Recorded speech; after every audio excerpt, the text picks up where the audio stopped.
You are the salt of the earth. When Jesus said those words in Matthew 5:13, the disciples didn't hear a compliment. They heard a job description. Because in their world, salt wasn't just for flavoring food. It was power, it was money, it was survival. But here's what most Christians miss. Jesus also warned that if salt loses its flavor, it becomes worthless and gets trampled underfoot. And that's where the 5 secrets come in. Secrets that'll change how you see your purpose forever. Secret number 1, salt preserves. You're called to protect what matters. In a world without refrigerators, salt was the only way to keep meat from rotting. Fishermen rubbed it into their catch. Families stored food for months using salt. When Jesus called you salt in Matthew 5:13, he was saying you're supposed to stop the decay around you. That toxic conversation at work? You're the salt that changes the atmosphere. That family falling apart? Your prayers are the preserving power. You're not meant to blend in with the corruption. You're meant to stop it from spreading. Secret number 2, salt creates thirst. Your life should make people crave God. Here's something wild. Salt makes you thirsty. Ever eaten fries without a drink nearby? Impossible, right?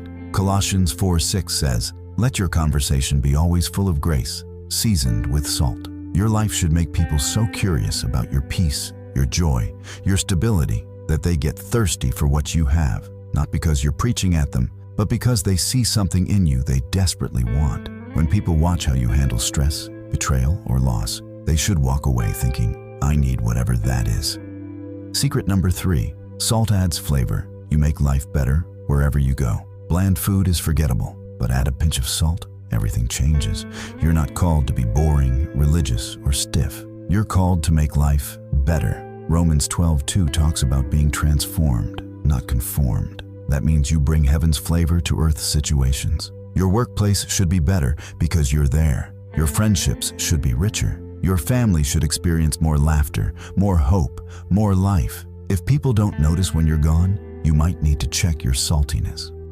Secret number 4, salt was used in covenants. Your word should be your bond. Leviticus 2:13 commanded that every grain offering must have salt because salt represented an unbreakable covenant. In ancient times, sharing salt with someone meant you'd made an eternal promise. When you say, I'll pray for you, do you actually do it? When you commit to showing up, do you follow through? Your yes should mean yes, and your no should mean no. Just like Matthew 5:37 says, salt doesn't lie, doesn't change its nature based on the weather.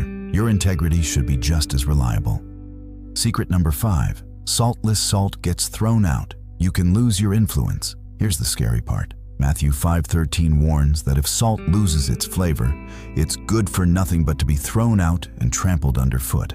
In biblical times, salt was mixed with other minerals. When it got contaminated or wet, the actual sodium would dissolve, leaving behind worthless white powder that looked like salt but had zero power. You can look like a Christian, go to church, own a Bible, post scriptures, but if you're mixed with bitterness, unforgiveness, pride, or compromise, you lose your influence. The world will walk right over you because you have nothing they need. Mark 9:50 says, have salt in yourselves and have peace with one another. You maintain your saltiness by staying pure, staying in God's word, and staying connected to other believers who sharpen you. So here's your challenge today. Don't just be salt, be effective salt. Stop the decay in your circle. Make people thirsty for the God you serve. Add flavor to every room you enter. Keep your promises like your life depends on it, and protect your purity so your influence stays strong. Jesus didn't call you salt to make you feel good. He called you salt because the world is rotting without you. Your family needs you. Your workplace needs you. Your community needs you. And if you've been feeling useless or trampled on lately, maybe it's time to check what you've been mixing with your salt. Get back into the Word. Reconnect with believers who push you higher. Let God restore your flavor. You're not ordinary. You're salt. And salt changes everything it touches. If this opened your eyes to what it really means to be salt, drop a comment below saying, I'm the salt of the earth. So I know this message hit home. And don't keep this to yourself. Share it with another believer who needs to remember their power today.